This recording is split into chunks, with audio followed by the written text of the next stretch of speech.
Mingla Bashin, Liza Tiu, Buduhunya didn't the Samu system map Yali Jusu Liberation. Yeninya the Sapito made it a Tauya Ricaro, Kia or Soya Satin Tamya Pianle Pulit Navy fitted today. Kia or Ochoya did that near Dima, she do for Mumiago, Tami Pipin lated in ne, and conversation only than Jama, down sound tip Pumboy Kana Biolog didn't go the Sapito Bame, the Mat Munjabashim.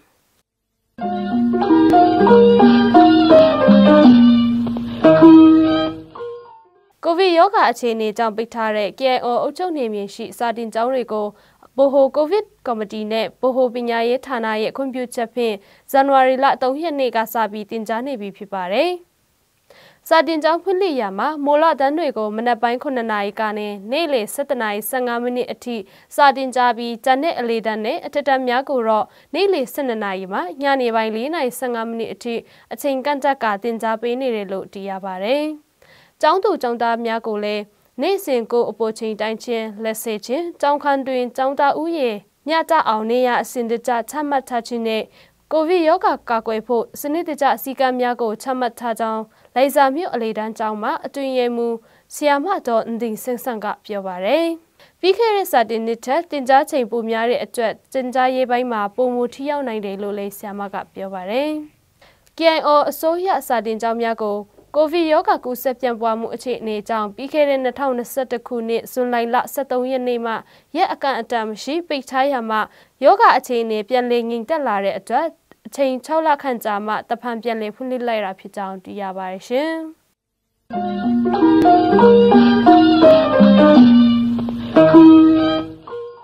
KIO အုပ်ချုပ်ရာနေရာဒေသအတွင်းရှိနေမြေတွေမှာရွှေတူးဖော်ခြင်းများကိုဒီဇင်ဘာလ29ရက်နေ့ကစပြီးလုံးဝပိတ်ပင်လိုက်ကြောင်းကချင် Independent Council KIC ကအမိန့်စာထုတ်ပြန်ကြေညာလိုက်ပါတယ်။စစ်ပေးကြောင့်နေရက်စွန့်ခွာပြီးသူများမိမိနေရက်ဒေသ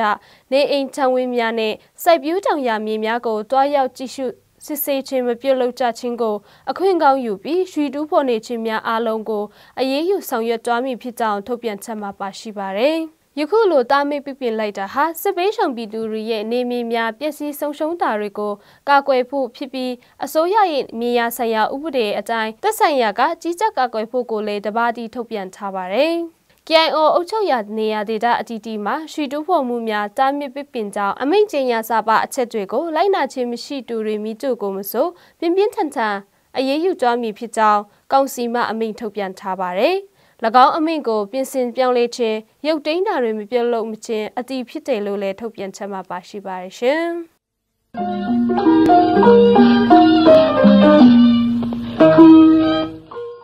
KIO အရှိအလေပိုင်းဒေသအန်ခေါင်းပါစစ်ဆောင်အလေတန်းကျောင်းမှာထပ်မံတူချစ်ဆောက်လုပ်ပြီးစီးတဲ့ကျောင်းဆောင်အတစ်ဖွင့်ပွဲအခမ်းအနားကိုဇန်နဝါရီလ3ရက်နေ့ကပြုလုပ်ခဲ့ပါတယ်။ကျောင်းသားများထပ်တိုးလာတာနဲ့စာတင်ကျောင်းခန်းများမလောက်ငှတာတွေကြောင့်သက်ဆိုင်ရာကိုတင်ပြပြီးကျောင်းဆောင်အတစ်တစ်ဆောင်ကိုထပ်မံဆောက်လုပ်တာဖြစ်တယ်လို့ကျောင်းတော်ဝန်ရှိသူများထမှသိရှိရပါတယ်။ရခိုင်ပညာသင်နှစ်တွေမှာစာတင်ခန်းမလောက်တာကြောင့်ကျောင်းသားများကိုမနက်ပိုင်းညနေပိုင်းခွဲပြီးတင်ကြားနေတာဖြစ်ပြီးယခုနှစ်အတွင်းမှာတော့တောင်းတအားလုံးကိုအချိန်ပြည့်တင်ကြားပေးနေပြီဖြစ်ကြောင်းလည်းပြောပါတယ်။ KIO ဗဟိုပညာရေးရုံးမှအစိုးရကျောင်းများအလုံးဇန်နဝါရီလ3ရက်နေ့ကစပြီးဖွင့်လှစ်တင်ကြားဖို့ကြေညာချက်အတိုင်းအခေါင်းပါစစ်ဆောင်အလေတန်းကျောင်းကိုလည်းအဲ့ဒီနေ့ကတည်းကစတင်ပြီးဖွင့်လှစ်တင်ကြားနေပြီဖြစ်ကြောင်းသိရပါတယ်။ကျောင်းကို COVID-19 ရောဂါကာကွယ်နေနည်းရဲ့သတ်မှတ်ချက်စည်းကမ်းချက်အတိုင်းဖွင့်လှစ်တင်ကြားနေပြီးအရှိပိုင်းတိုင်းခရိုင်COVID-19 ရောဂါကာကွယ်နေနည်းရဲ့ကော်မတီမှလည်းခရိုင်အတွင်းရှိကျောင်းတိုင်းကိုတပတ်တစ်ကြိမ်ကိုဗစ်ရောဂါစစ်ဆေးပေးတော့မှာဖြစ်ကြောင်းလည်းသိရှိရပါတယ်ရှင်။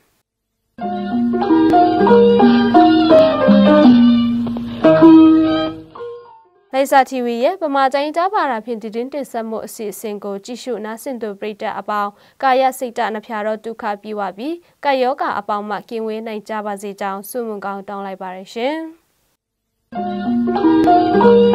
။